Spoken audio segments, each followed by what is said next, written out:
मजदूरी कर 2 रुपए से 700 करोड़ का साम्राज्य खड़ा करने वाली एक महिला की कहानी। चलते हैं स्टोरी की तरफ। हम विकास पांडे, मेरा नमस्कार स्वीकार करें। यह एक ऐसी लड़की की सच्ची कहानी है जो बाधाओं के खिलाफ खड़ी हुई और एक सफल उद्यमी बनी। लोग उन्हें गंदी, बदसूरत, जहर की पुड़िया, गधे की औलाद और न जाने कौन कौन से नामों से पुकारते थे, पर आज अलग ही नाम से उन्हें जाना जाता है और वो है एक करोड़पति महिला। हम उन्हें सही मायनों में भारत की स्लमडॉग मिलेनियर कह सकते हैं। कल्पना सरोज का जन्म अकोला के एक छोटे से गाँव रोपड़खेड़ा में एक निम्न जाति और दलित परिवार में हुआ था। दलित होने की वजह से उन्हें स्कूल से निकाल दिया गया और 12 साल की उम्र में उनका विवाह एक 22 साल के लड़के से कर दिया गया। बाल बधू सरोज को शादी के लिए उनके पति के घर मुंबई के एक बहुत बड़े क्लब में लाया गया। पति और परिवार वालों के द्वारा सरोज को बहुत ही ज्यादा प्रताड़ना, अत्याचार और छल मिला। सरोज के ऊपर हो रहे अत्याचार को देखकर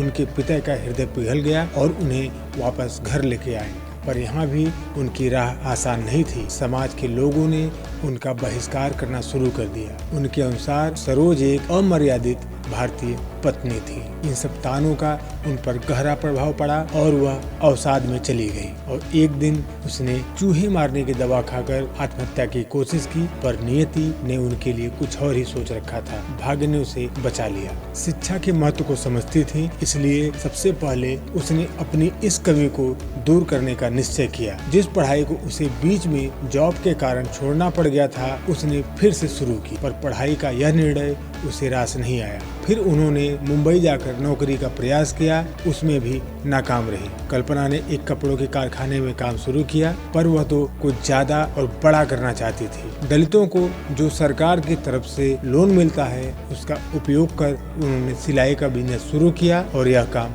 चल निकला। सरोज कहती हैं, मैंने गरीबी देखी है, मैं इस जीवन से गुजर कर उभरी थी, इसलिए मुझे विश्वास था कि मैं इनके जीवन की बेहतरी के लिए जरूर कुछ कर पाऊंगी। आखिर में 22 वर्ष की उम्र में वे रोपड़खेड़ा छोड़ मुंबई आ गई। उन्होंने फिर से विवाह किया, पर 1989 में उनके पति की मृत्यु हो गई। विरासत में मिले स्टील कर्बन बनाने के बिजनेस में लग गई। थोड़ी सी कोशिश के सहारे 2 बच्चों की मां ने बीमार कंपनी को पुनर्जीवित कर दिया। सरोज ने राजनीति में भी हाथ आजमाया, अपनी कंस्ट्रक्शन कंपनी भी खोली और पहले शक्कर और फिर स्टील की मिल्स भी खरीद ली। इस तरह सफलता के पथ पर सरोज लगातार आगे बढ़ती रही।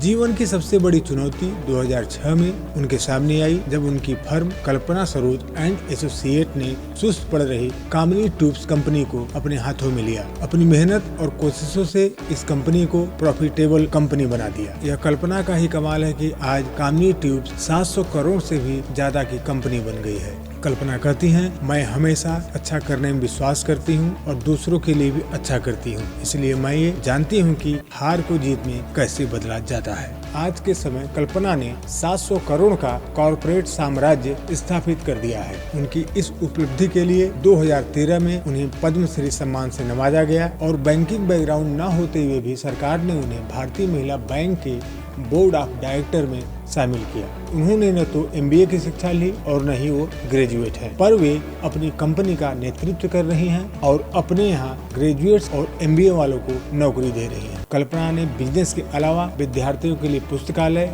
हॉस्टल भी खोले हैं और उनकी आर्थिक मदद भी करती हैं।